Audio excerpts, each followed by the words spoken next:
سورۃ الاعلی قرآن مجید کی بہت اہم صورتوں میں سے ایک ہے۔ رسول اللہ صلی اللہ علیہ وسلم اس سورت کو عیدین یعنی دونوں عیدوں اور جمعہ کی نمازوں میں پڑھا کرتے تھے، اور اگر عید اور جمعہ ایک دن میں جمع ہو جاتے، جیسے صبح عید کی نماز ہے، دوپہر کو جمعہ کی، تو بھی آپ ان دونوں صورتوں کو ہی نماز میں پڑھتے، یعنی سورۃ الاعلی اور سورۃ الغاشیہ۔ اسی طرح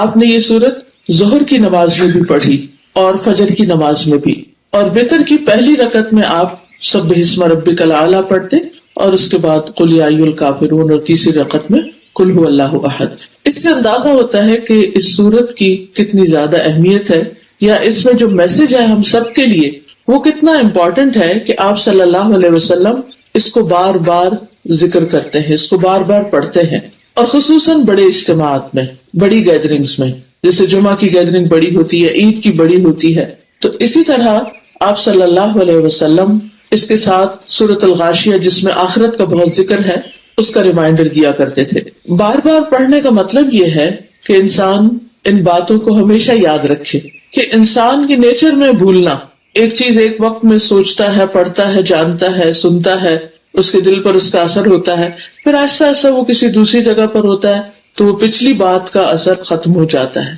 چاہے وہ بات کتنی ہی زیادہ ہمارے دل کو لگی ہو، چاہے غم ہو، صدمہ ہو، دکھ ہو، کوئی ہرٹ ہو، تکلیف ہو یا خوشی ہو، ہر بات شروع میں بہت زیادہ انسان کو محسوس ہوتی ہے اور پھر آہستہ آہستہ انسان اس کو بھولنے لگتا ہے۔ اور اس میں بھی اللہ کی ایک رحمت ہے کہ اگر انسان ہر بات ہر وقت اس شدت کے ساتھ یاد رکھے تو جینا مشکل ہو جائے۔ تو اس کا پھر فائدہ کیا ہے کہ انسان بار بار ایسی صورتوں کو پڑھتا رہے، یاد کرتا رہے۔ تو آج کی مجلس بھی دراصل ایک یاد دہانی ہے میرے لیے، آپ سب کے لیے۔ اس میں سب سے پہلی بات جو کی گئی ہے وہ ہے سبح اسم ربک الاعلی، اپنے رب کے نام سے تسبیح کیجیے، یا اپنے رب کے نام کی تسبیح کیجیے، وہ رب جو اعلیٰ ہے، سب سے بلند ہے، سب سے اونچا ہے۔ اللہ سبحانہ تعالیٰ اپنی ذات کے اعتبار سے بھی بلند ہے، اپنی صفات کے اعتبار سے بھی بلند ہے۔ ذات کے اعتبار سے اللہ سبحانہ تعالیٰ عرش پر ہے، یعنی تمام مخلوقات سے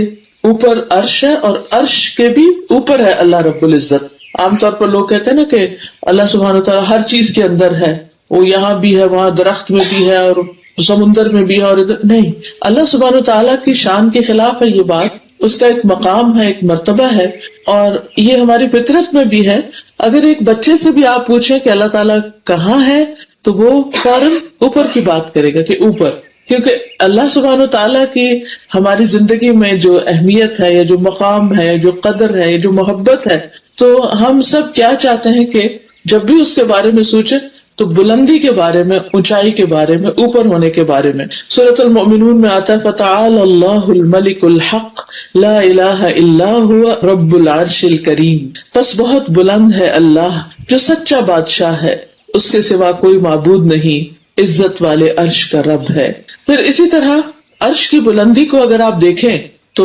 یعنی اللہ سبحانہ تعالیٰ کی بلندی اور اس کے مقام کی بلندی کو دیکھنے کے لیے اگر ہم تھوڑا سا اس چیز کو دہرا لیں کہ ہمارے اوپر کی بلندیاں کتنی ہے، یعنی ہمارے اوپر کیا کچھ ہے۔ سب سے پہلے تو یہ کہ ہمیں آسمان نظر آتا ہے، اور یہ آسمان صرف ایک نہیں بلکہ 7 آسمان ہے جن کا ذکر سورۃ نوح میں بھی آتا ہے، خاص طور پر کہ یہ طباق ہے، ایک کے اوپر ایک ہے۔ الم تروا کیف خلق اللہ 7 سماوات طباقا، کیا تم دیکھتے نہیں کہ اللہ سبحانہ تعالیٰ نے کس طرح 7 آسمانوں کو اوپر نیچے پیدا کیا۔ طباق وہ چیز ہوتی ہے کہ جو ایک کے بعد ایک ہوتی ہے۔ اور پھر اللہ سبحانہ تعالیٰ غور و فکر کی بھی دعوت دیتے ہیں وَإِلَى السَّمَاءِ كَيْفَ رُفِعَتْ، اور دیکھو آسمان کی طرف کہ کیسے بلند کیا گیا، یعنی کتنا اونچا ہے۔ اور پھر ان 7 آسمانوں کے بعد جنت ہے، اور جنت کے 100 درجے ہیں، اور ہر درجے کا درمیانی فاصلہ، رسول اللہ صلی اللہ علیہ وسلم نے اس کے بارے میں فرمایا